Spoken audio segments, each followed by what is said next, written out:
Welcome to another informative episode of Marketing Edge on TV, Nigeria's leading initiative in the business of brand management and in the management of brand business. It is a 30 minutes awesome package that comprises brand news, branding focus, and industry conversation, all in a mix encompassing thorough and in-depth analysis aimed at promoting the brand idea.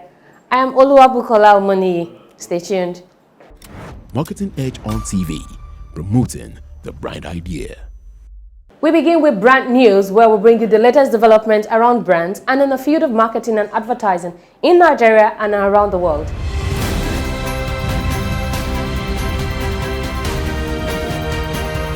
Now on brand news. The Advertisers Association of Nigeria, ADVAN, has finally instituted the long-awaited legal action against the Advertising Regulatory Council of Nigeria, ACAN, over what it described as a breach of the constitutional and legal rights of ADVAN and our members. Disclosing this in a press briefing at our head office in Lagos on October 19, 2023, Osamede Huwabome, president of ADVAN, said the move for legal action was sparked by the provisions and operations of the enacted Advertising Regulatory Act, adding that ADVAN has officially gone to court to challenge the constitutionality of the amended Advertising Regulatory Council of Nigeria law. Although the seasoned marketer revealed that ADVAN is not against the entire law, but has picked out about 50 items that violate the rights of advertisers and also stand as a restriction to freedom of contracts, while noting that ACAN is yet to respond. President Bola Ahmed Tinubu has reaffirmed the reappointment of Lekan Fadolapo as the Director General and CEO of Advertising Regulatory Council of Nigeria, ACAN. In a recent announcement of key appointments, President Tinubu retained Mr. Lekan Fadolapo as the leader of ACAN, showcasing confidence in Fadolapo's ability to continue to lead the organization effectively. Fadolapo's journey to its current role began in 2020 when he was appointed as the Registrar and CEO of the Advertising Practitioners Council of Nigeria, APCON, under the Buhari administration.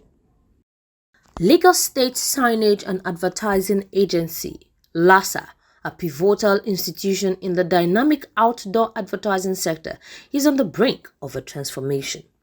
The prospect of a revitalized LASA comes in the wake of Prince Fatiu Akinolu's appointment as the new MD and CEO of the agency and his recent engagement with key industry practitioners in the outdoor advertising sector to share his vision for LASA and the broader advertising landscape in Lagos. The advertising and marketing industry also anticipates a renewed era of excellence and innovation under the new leadership, as the stage is set for LASA to transition into a beacon of excellence, innovation, and professionalism within the outdoor advertising sector. A recent data from WAC has shown that Amazon is on the verge of becoming the world's leading retail media owner, as it is poised to outpace Alibaba as the world's largest retail media owner by advertising revenue before the end of the year 2023. Looking ahead to 2024, the e-commerce's domain in the retail media space is also projected to continue its upward trajectory.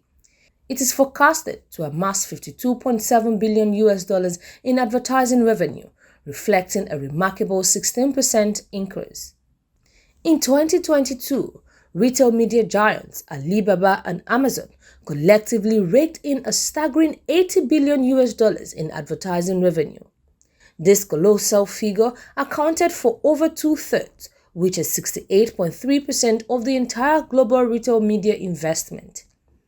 Estimating that Amazon could claim a dominant 87.8% share of the retail media market outside of China, projections from WAC Media also suggest Amazon is set to generate a substantial $45.4 billion in advertising revenue in the current year.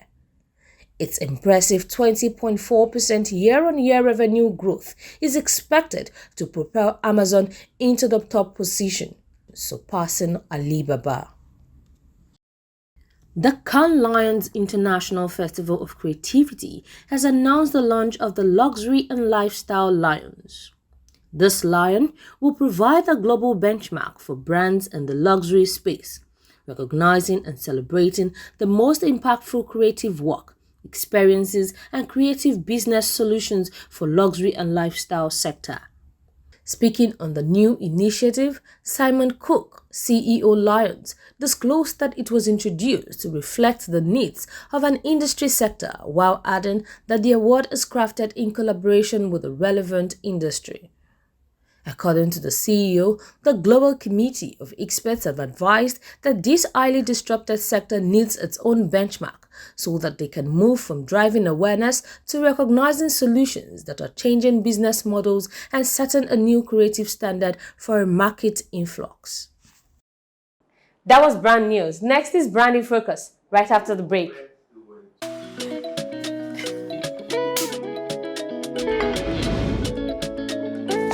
Number 1001 reason to love Golden Penny pasta. It is rich in protein. And number 1002, it contains fiber. Number 1003, it tastes great.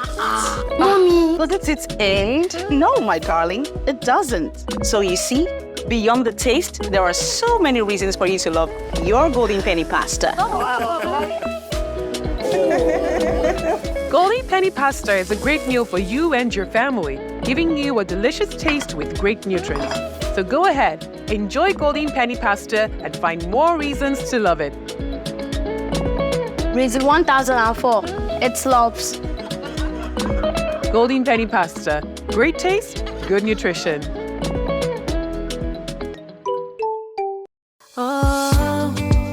The only detergent that keeps me bright and fresh. Bana bata lokaci a wurin wanki.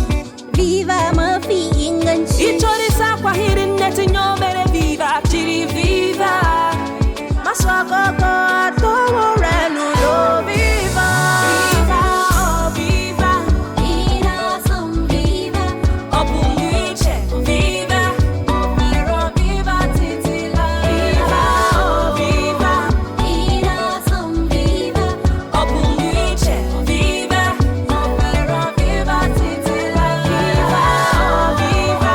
Ina some viva. Obu yuiche viva. I love my viva forever. Marketing Edge on TV, promoting the bright idea.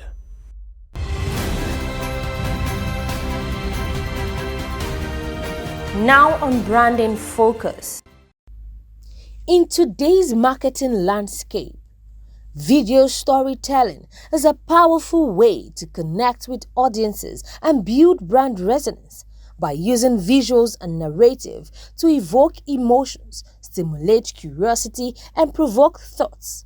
Brands can create videos that are memorable and shareable. Effective video storytelling starts with a strong understanding of the audience. What are their needs and wants? What are their pain points? Once you understand your audience, you can start to craft a narrative that resonates with them. The narrative should be clear, concise, and engaging. It should have a beginning, middle, and end, and ultimately build a satisfying conclusion. The visuals should also be carefully chosen to complement the narrative. The colors, imagery, and cinematography should all work together to create a cohesive and impactful experience. When done well, video storytelling can be a powerful tool for marketing. It can help you build relationships with customers, boost brand awareness, and drive sales. This sensory vision imbues video with a level of impact that resonates deeply with viewers, making them more likely to remember and share the experience. By using visuals and narrative to connect with your audience on an emotional level, you can create videos that are memorable and shareable. Transforming marketing messages into cohesive narratives, brands can cut through the clutter and capture the fleeting attention of their audience. A well-told story captures attention, sustains interest, and guides viewers through a journey that leaves a lasting impression. It enables brands to present information in a format that is not just consumable but also memorable.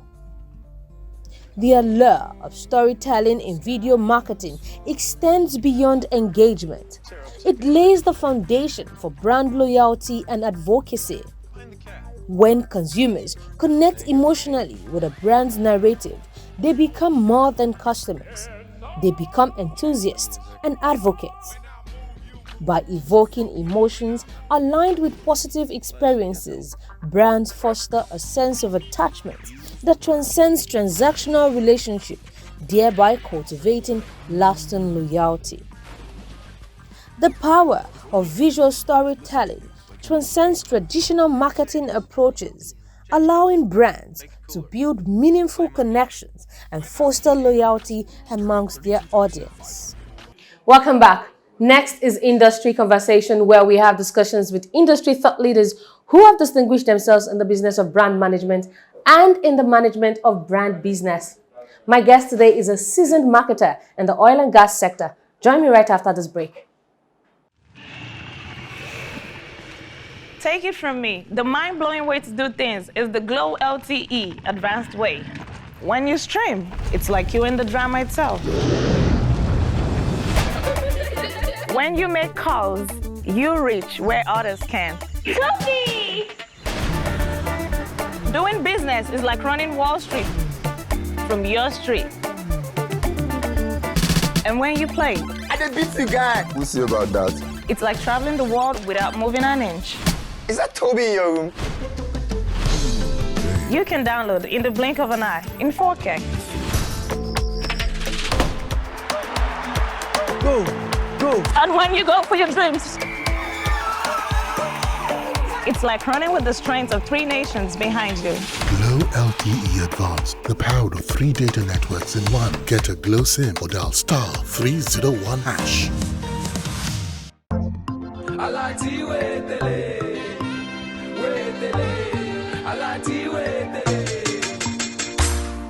Yes, the Alert 545 promo is here again. Now, even more explosive than ever before. Over 90 million naira to be won. You can't afford to miss this season of excitement. To qualify, fund your account with 5,000 naira. Maintain an average account balance of at least 5,000 naira monthly. Make a minimum of 5 transactions monthly on Alert or *945#. And just like that, you could be 1 million naira richer. So, download Alert today or transact without internet on *945# anytime, anywhere. Terms and conditions apply. Wema Bank, with you all the way. Marketing Edge on TV, promoting the bright idea.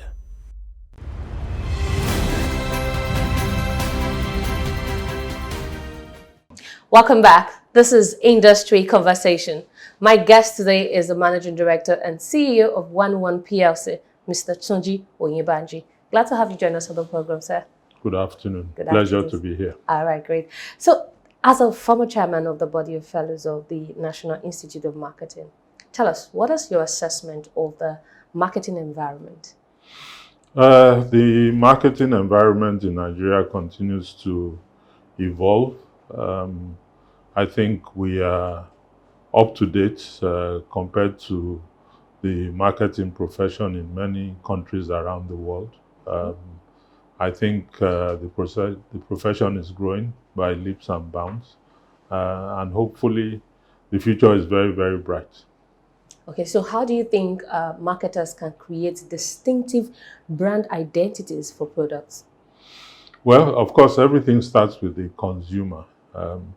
You have to have a very thorough understanding of the needs and the desires of the consumer, and then come up with products that meet those needs and desires. And then you have to put in all elements of the marketing mix to ensure that you are satisfying the consumer wants Of course, in this day and age, that includes things like marketing technology, digital means of communication, and all that. So I think it's a continuous thing. It's evolving every day. But the good news is that I think Nigeria is keeping very much up to date with the trends. Okay, great. So there's a general thinking that players and operators in the oil and gas sector have a minimal regard and budget for marketing and advertising. Would you agree with this, and what do you think is responsible for that? Yes, I think to a large extent that is true, and that comes from our history, whereby for a long period, the major product we sell, gasoline, has been regulated. The price has been regulated. There has been limited competition in that area. And because of that limited competition, um, the advertising spend, the brand spend has been very limited. Even today, we all get the product from the same source, which is NMPC. So there's very little differentiation. The margins have been fixed up till now. So there's really no competitive advantage to spending a lot of money on advertising.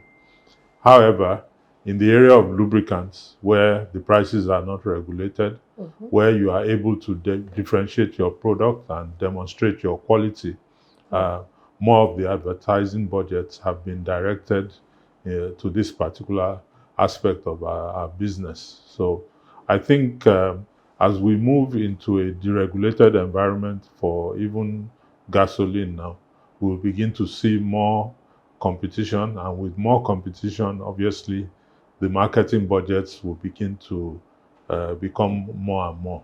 You'll also see a lot more of sales promotion. There is some limited effort in that area, but even that, I think, is concentrated more on the lubricant side of the business. Okay, great. So talking about advertising spend and budget spend, what do you think is the minimum total of advertising and marketing spend by major oil companies?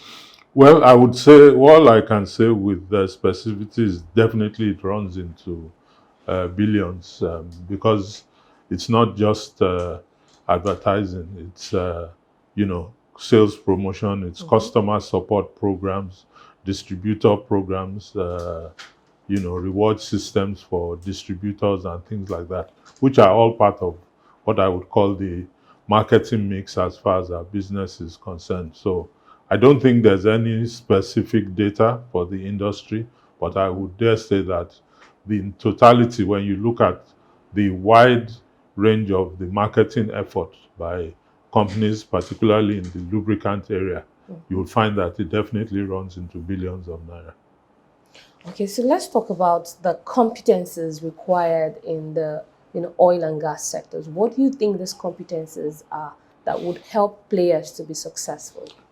Well, again, because of the history of our major products, which is gasoline, that's the highest volume, highest revenue generating product that we sell. And because, like I said earlier, there's limited competition, and because we have today a single supplier of products, interestingly, the biggest competence that you need is to be able to have a good network with the people who are involved in the allocation of the product. It's unfortunate that that should be the case, because it would have been better where things were determined by your marketing skill, your marketing competencies. But today, you may have all the skills in the world, but if you don't get your allocation of product, there's nothing for you to sell. So the reality is, a day will come, one day, when we're all able to import products. You can have as much products as you want, and that will be the case with all the players in the industry. And then marketing skills and competencies will obviously now play a part, because you will all have to fall over yourselves to be able to attract customers to come into your retail outlets. But I would say, to a minimum, customer service is a very critical one, even at this stage, because you want people to visit your own station as compared to a competitor station. So how you treat the customer when he comes from a customer service standpoint, how honest you are in terms of product delivery, the volumes. If somebody pays for 10 naira, making sure that he gets 10 naira worth of product. So all those things become very important at the pump. So it's less about advertising and selling yourself in that regard. It's more about customer service at the point of delivery of the service. Okay, so talking about the customers and the consumers, now we know that, the bottom line revolves around consumers, people, planet, and, profit. As a marketer, what would you suggest to brands as to, when it comes to championing sustainable approach for CSR? Well, okay, I like to look at it even from what I would call the current trend today, which is ESG. Environment, society, and governance.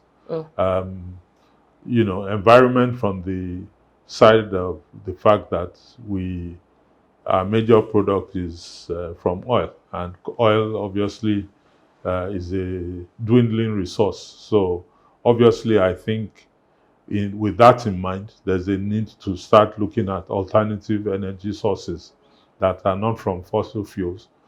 Things like solar, wind energy, all those kind of alternatives, gas.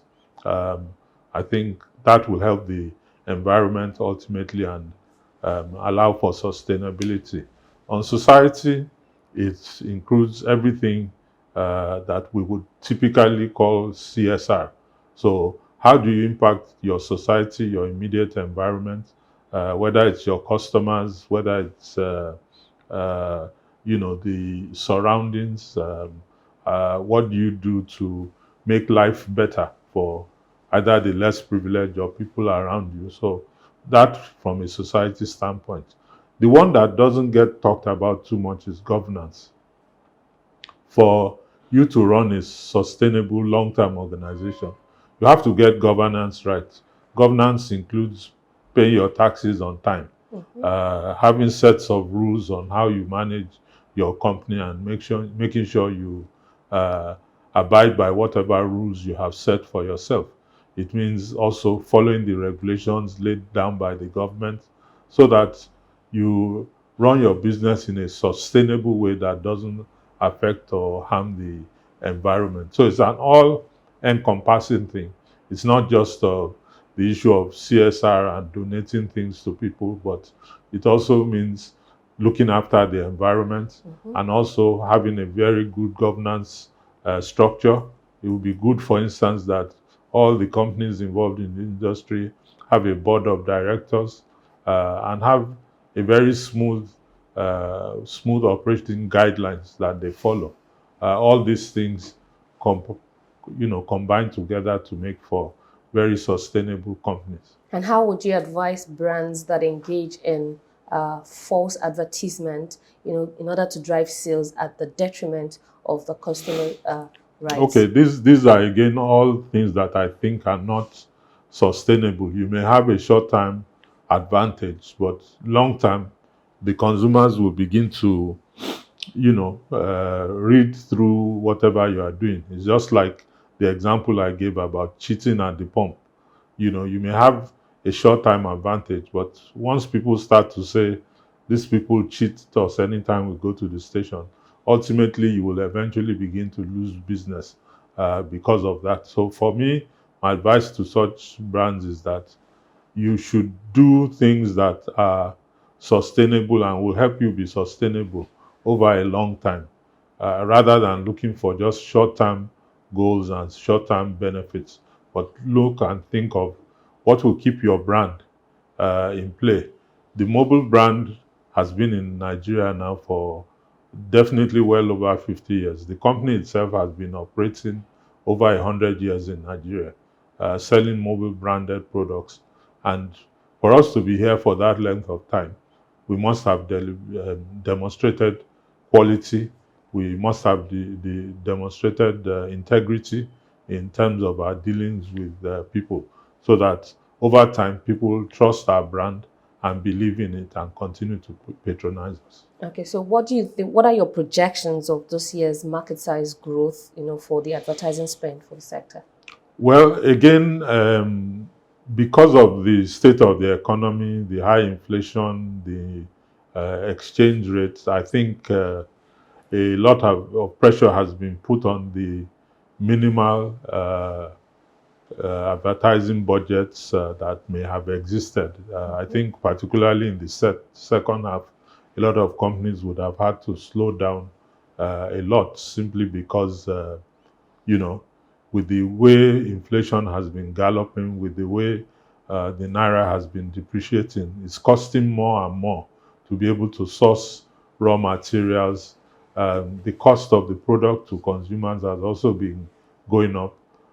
There's a lot of pressure on people's spending power, so that has dampened sales significantly. So I would say the marketing budgets too have also suffered some pressure because of that. So definitely, I would say in the second half, most of us will not be anywhere near what we planned during the beginning of the year.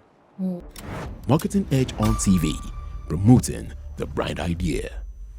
And that's the much we can take on this week's episode of Marketing Edge on TV. Join us same time next week for the concluding part of our conversation with Mr. Tunji Oyebanji. I'm Oluwabukola Omoni. Bye for now.